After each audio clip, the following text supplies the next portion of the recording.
Hey, Shalom YouTube, this is Sister Kate Shofar Mountain. Welcome back to the channel. Today's video is going to be an adult topic, and so you need to put on your adult pants today.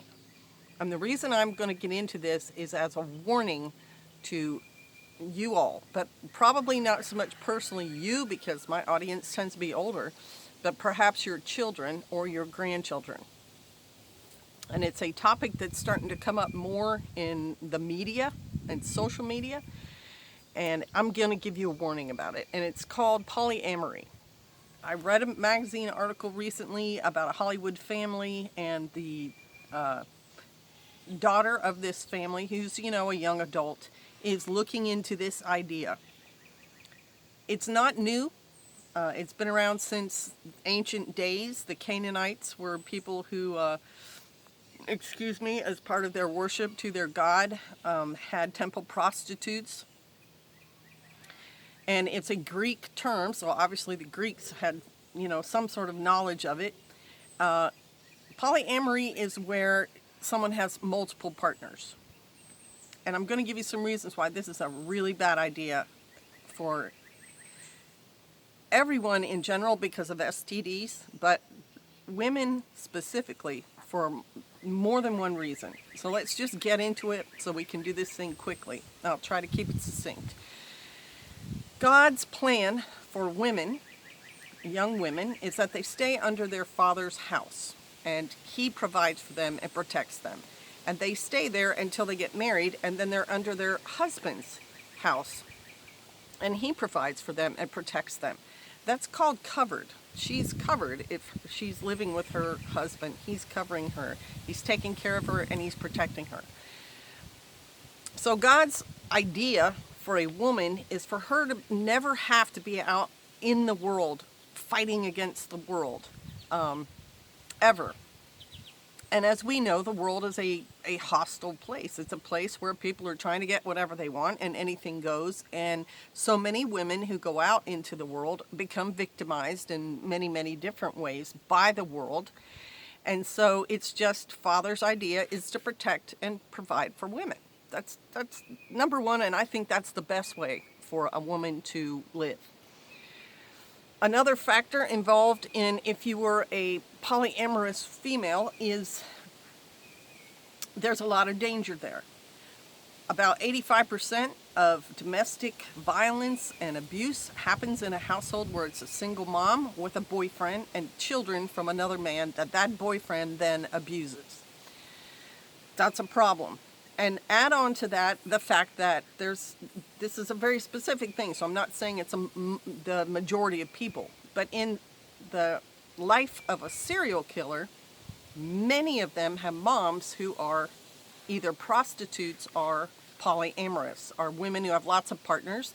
And just, match that up with what I just told you about abuse. Many times that child is abused. He doesn't have any male stable relationships that he can form, and the relationship emotionally that he forms with a mother who has multiple partners doesn't happen very well, because when you have multiple partners, are you spending more time on your appearance and your relationships with these guys, or more time on your children? I'm going to say it's on you and these men. And so the children are not well taken care of, are possibly abused, and don't make very good emotional connections.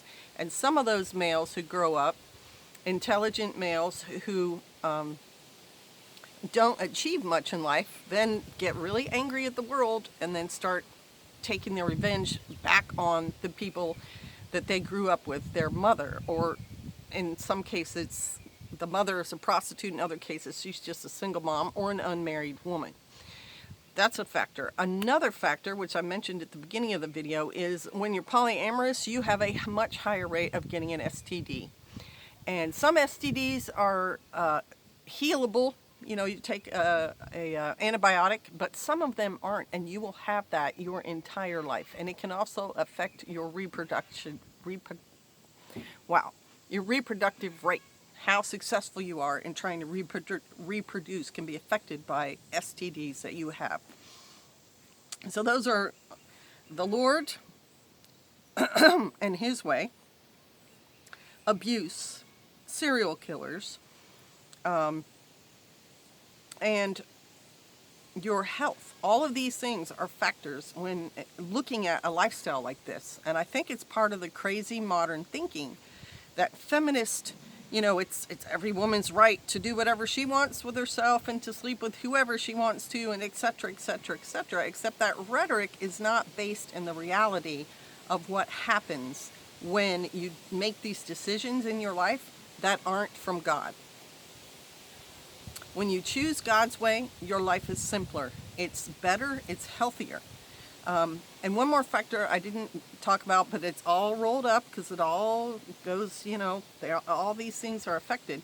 The most effective household for a child to grow up in is a married couple, a man and a woman. That's it. That is the best for raising children. The most stable household. You get the stable adults, productive people out of that picture. That's the best one. I'm not saying it's impossible to do it another way, but I'm saying the best one. And statistics will bear that fact out. Is a mom and a dad in a married relationship, stable. She stays home, he goes out and works and provides for that family. All right, so be on the lookout. Be aware that this is out there. Warn people, advise them the best way for them to live their life, because I know you care about your family, and I care about you and your family, and I care about my family and my bigger believing family, and I want the best for all of us. So that's why I'm bringing you this advice and this warning. All right, bless you. Thanks for watching. Shalom.